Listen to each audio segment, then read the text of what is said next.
जैसा कि आपको मालूम है कि कल आपका पेपर है फिजिक्स का term 1 CBSE board class 12th।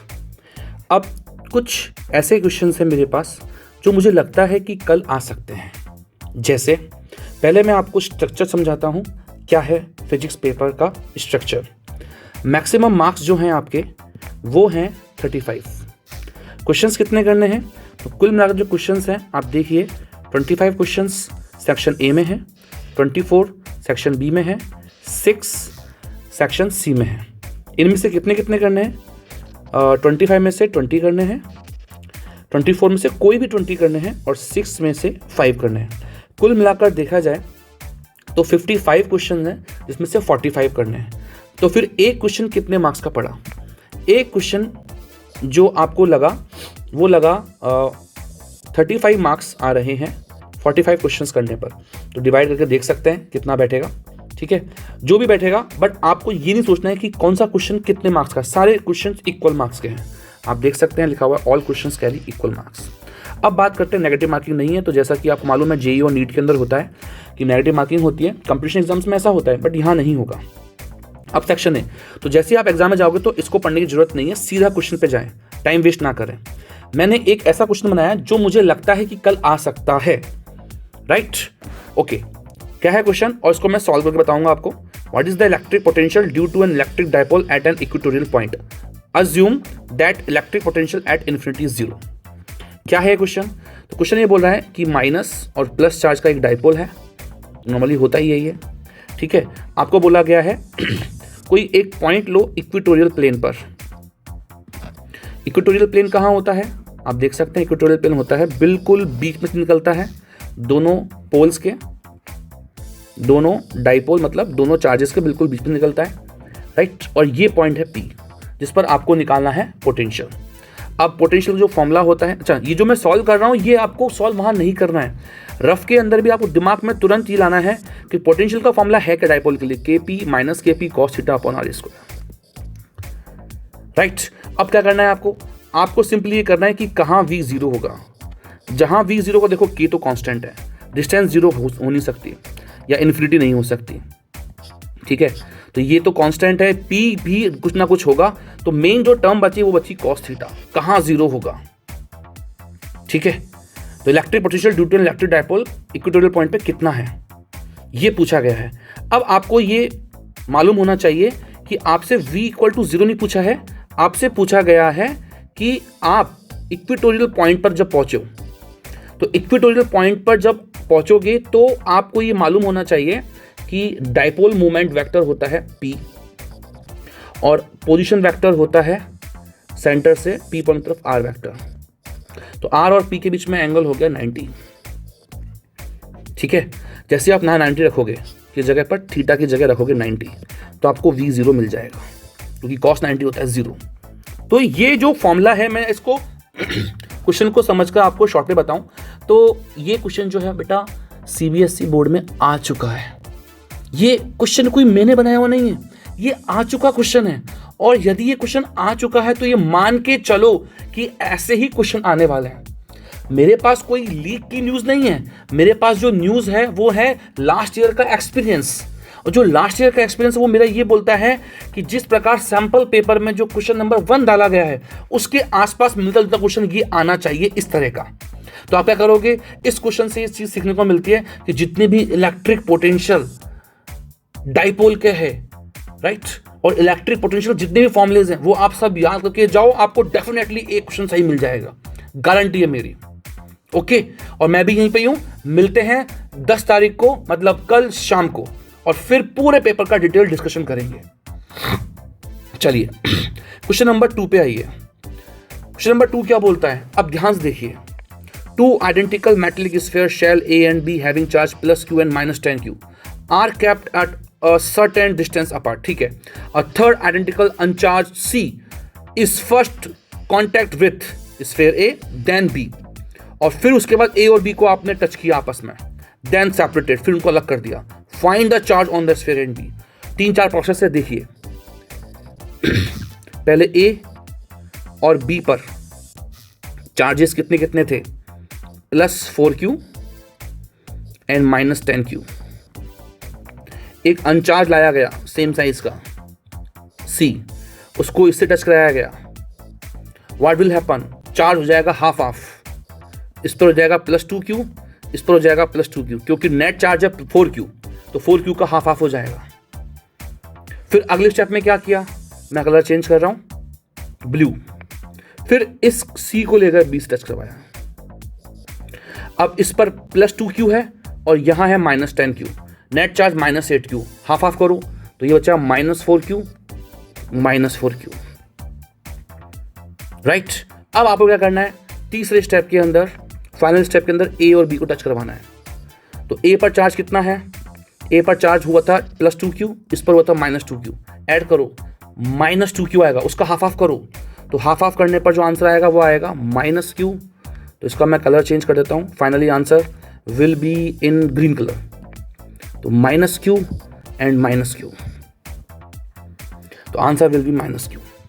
अब क्या चीज सीखा इसमें, अब सुन लो, ये भी कोई आउट पेपर में से नहीं है, ये मैं मान रहा हूं कि लास्ट ईयर के पेपर्स में आया है और ऐसा ही क्वेश्चन आ सकता है। ऑब्जेक्टिव क्वेश्चन बनाया है मैंने। ये जो क्वेश्चन नंबर 2 है ना, ये जो क्वेश्चन नंबर 2 है, ये आ चुका है सीबीएसई बोर्ड में।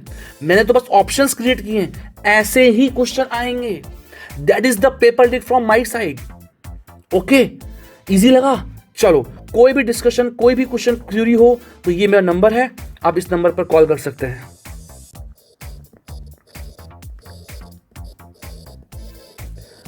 और यदि आपको डिटेल एनालिसिस चाहिए तो मेरा चैनल सब्सक्राइब करें, और अभी के अभी मैं आपको कुछ देर में आपको कुछ और क्वेश्चंस लाके दूंगा। चलिए क्वेश्चन नंबर 3 पे आते हैं। क्या है question number 3? A dipole of dipole moment P is present in a uniform electric field E. Write the value of the angle between P and E for which torque experienced by the dipole is minimum.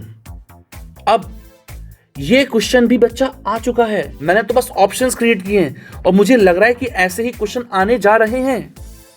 तो बताइए, जो formula है आपका torque का, वो क्या है? Torque का फॉर्मूला है P क्रॉस E, तो PE साइन थीटा। मैं केवल मैग्नीट्यूड निकाल रहा हूं क्योंकि उसने पूछा टॉर्क मिनिमम, ना तो P 0 हो सकता है ना E 0 हो सकता है, वो उसने पहले बोल दिया कि नॉन जीरो है।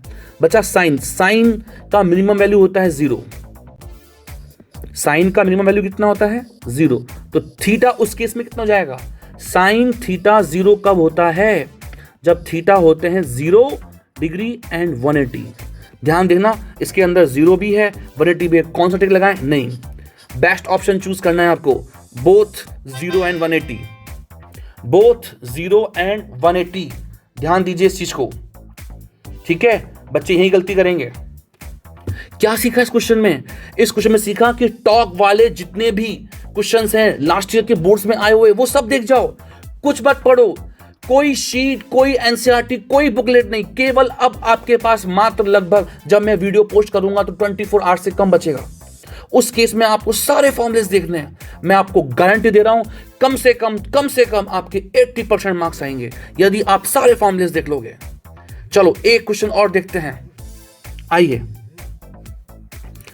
एक क्वेश्चन और देखते हैं फटाफट से।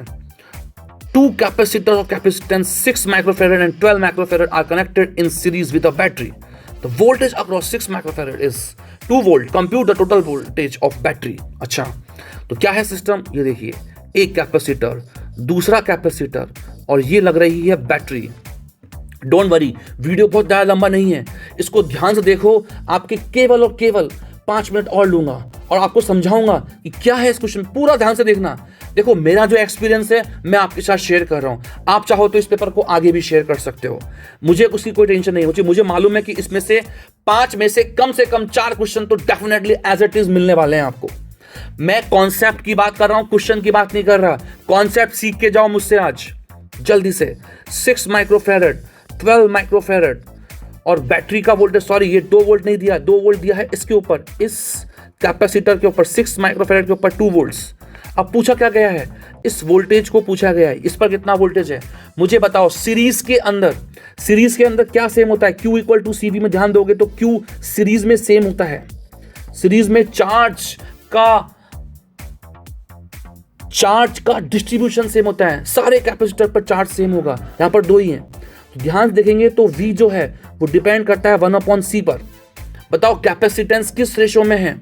ध्यान से देखिए 6 माइक्रोफेरेड रेशो 12 माइक्रोफेरेड किस रेशो में है? 1:2 में है। किसमें है? 1:2 में। कलर चेंज करता हूं, थोड़ा सा रेड कलर लेते हैं। 1:2 में है कैपेसिटेंस का रेशो।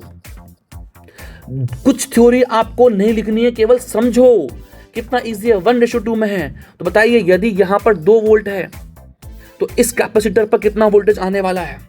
ऑब्वियस इसका twice, that mean 4 volts. Am I right?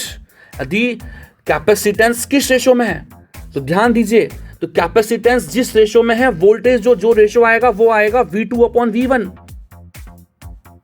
क्या आएगा? V2/V1। भैया इनवर्सली है। अभी जो मैंने गलती करना चाह रहा था वैसे ही बच्चे गलती करते हैं। अरे भाई कैपेसिटेंस का रेशो है, बट कैपेसिटेंस और वोल्टेज किस रेशो कैसे एक दूसरे पर डिपेंडेंट है? इनवर्सली डिपेंडेंट है। तो क्या करोगे?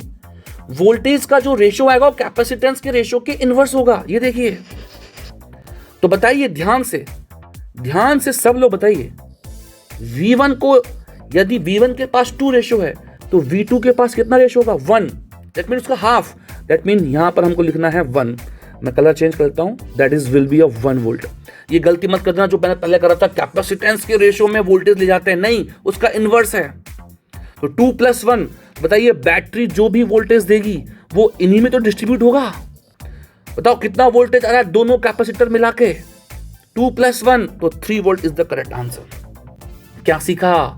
बताओ बच्चों क्या सीखा इस क्वेश्चन के अंदर? सिंपली एक फॉर्मूला Q = CV। सीरीज के अंदर Q सेम होता है, V = 1/C। ये लो, राइट। एक क्वेश्चन और, चलो एक क्वेश्चन और कर लो फटाफट से, 2-3 मिनट बचे हैं। आइए, 2 point charges having equal charges separated by 1 meter distance experience a force 8 Newton। क्या बात है? What will be the force experienced by them if they are held in water at the same distance? Given dielectric constant 80। Soon low, force का जो formula होता है वो होता है 1/4πε0 Q1 Q2/r²। ये है वैक्यूम में FV। यदि किसी मीडियम में रख दोगे तो क्या होगा? 1/4πε0। एक टर्म आएगी K, या उसको बोल दो εr। डायलेक्ट्रिक कांस्टेंट जो आपको दे रखा है εr। आपको वैक्यूम में फोर्स दे रखा है 8 Newton. Q1 Q2/r²। Charges change नहीं है, डिस्टेंस चेंज नहीं है। तो ध्यान से देखिए, यदि FM और FV का निकालेंगे हम रेशो तो डेफिनेटली ये आएगा 1/εr।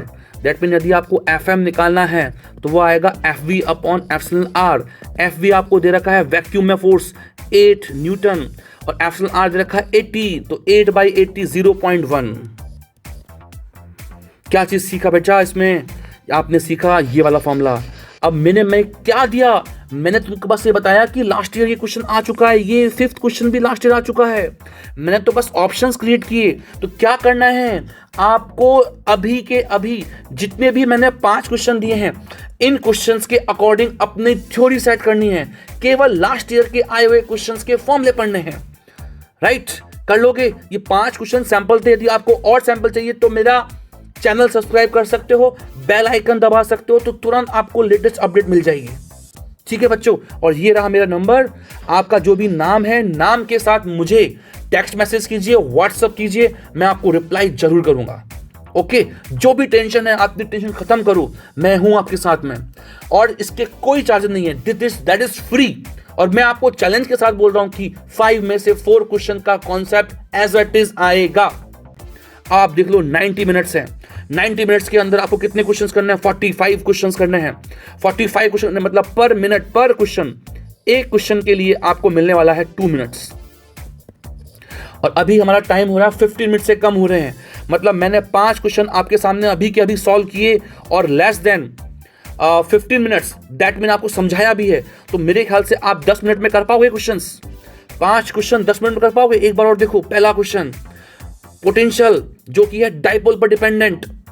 दूसरा क्वेश्चन केवल टच वाला कॉन्सेप्ट कि जब सेम साइज के स्फीयर टच किए जाते तो नेट चार्ज का हाफ हो जाता है। तीसरा क्वेश्चन केवल डाइपोल का टॉर्क निकालना था। फोर्थ क्वेश्चन कैपेसिटेंस पर वोल्टेज का रेशियो कैपेसिटेंस के रेशो के इनवर्सली होता है, दैट मीन सीरीज के अंदर, तो सीरीज के अंदर कैपेसिटर वाला कॉन्सेप्ट। फिफ्थ क्वेश्चन, वैक्यूम में कितना फोर्स है और मीडियम में कितना फोर्स है, उनका डिपेंडेंट फॉर्मूला, दिस वन। ठीक है बच्चों, तो ये 5 क्वेश्चन सैंपल दिए थे, मेरे पास अभी 40 क्वेश्चंस और हैं जो मुझे लगता है कि एज इट इज आएंगे। वैसे मेरे पास 55 क्वेश्चन का एक पूरा सेट है, यदि आप चाहते हो तो व्हाट्सएप में चैनल को सब्सक्राइब करें, बहुत जल्दी एक और वीडियो आने वाला है। Thank you so much.